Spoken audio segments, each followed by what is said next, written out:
Hi friends, welcome to this channel. And in this video, I will tell you how you can enable private content in the Telegram app. Friends, please subscribe to our channel, write comments at the end of the video, and also be sure to put likes under the video. And let us get started with you. To do this, you will need to not log in to Telegram because unfortunately, you will not find this function in the application itself. You'll need to open any web browser on your device, and then type in web.telegram.org and go to that. And then you will be asked to enter your country, your phone number,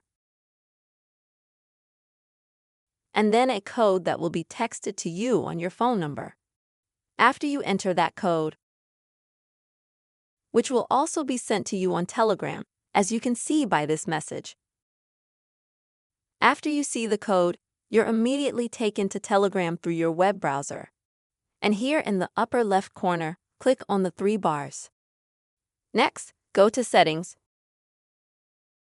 Scroll down a little bit and select Privacy and Security. And here you need to scroll down to the very bottom to find this feature here. And you'll need to activate it. And you just need to click on the check mark, and that will automatically turn on the privacy content. Friends, this is a very simple way to quickly and easily enable confidential content in Telegram. I hope you found this video helpful and useful. Please put your likes, comments, and don't forget to subscribe to our channel. See you soon.